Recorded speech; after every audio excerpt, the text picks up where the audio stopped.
Engineer Cup. Kwanza tunamshukuru sana mbunge wetu kuweka pamoja vijana wote ili kuweza kujuana. Kwanza tunampongeza na Mwenyezi Mungu ampe nguvu zaidi ili aendeleze mwendezo huu hapa.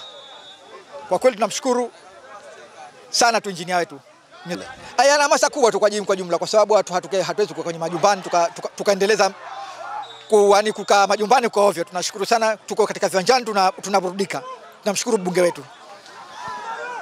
Sasa huu mwanzo ambao umeonyesha unatupa hamasa sisi kama wanaole, lakini na vijana kwa ujumla.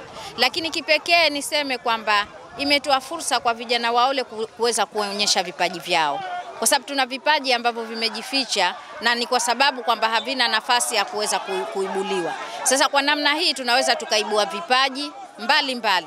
Lakini pia kipekee inaweza ikawa ni sehemu ya starehe na hamasa kwa vijana, lakini na kwa wanajamii waole. Ni fursa ambayo ilikuwa haipo, lakini sasa inatokezea, watu wanaacha, unaangalia, unaona uwanja ulivyo. Ni kwamba watu kumbe kuna vitu wanavitamani, sasa vinakuwa havipo, lakini vikitokea sasa ndo unajua ni kwa namna gani vile vitu vimekuwa na hamasa kiupande wa jamii ya ole. Na jimbo limegawika katika shehia 6.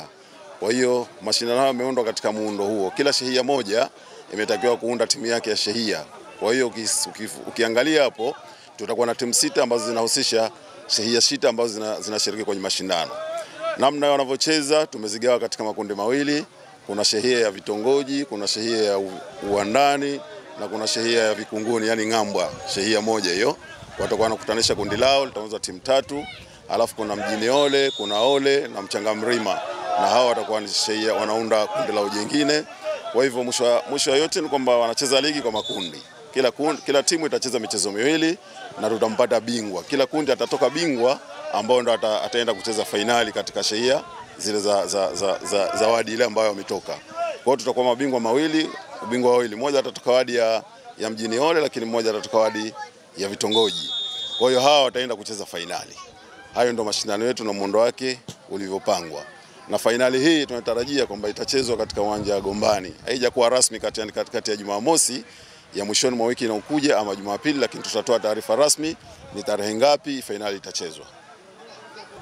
Kwa kweli ni furaha iliyoje na uitiko wa hali ya juu kwa wananchi na vijana wa jimbo la Ole walivyoitika kupitia mechi yetu hii. Na huu ndo muono wa Mama Samia, Rais wetu wa Jamhuri ya Muungano wa Tanzania, na Dr. Hussein Mwinyi, Rais wetu wa Zanzibar. Muono wa kwamba vijana wanaitwa negatively kwenye maandamano. Kumbe tunaweza tukawachukua vijana hawa tukawaita positively kuja katika mashindano kama haya, makombe yetu ya kijimbo, tukapata kuwachangamsha na wakaitika uzuri sana. Kwa hiyo kupitia miitiko kama hii ambayo wanaifanya, na sisi tunawaahidi vijana hawa kumunga mkono Dr. Samia pamoja na Dr. Mwinyi kila siku kuwaita katika pirika zetu kama hizi ili wapate kuondoka na dhana potofu walizokuwa nenda nazo kila siku. Na vipi labda mwitikio wa vijana hasa katika yale matarajio ambayo umealenga juu ya mashindano haya? Kwa kweli mchuano ni mkubwa sana na ligi imepamba moto na ligi inafurahisha na inaburudisha na ina ushindani mkali. Unaona timu zote zinachuana kisawa sawa.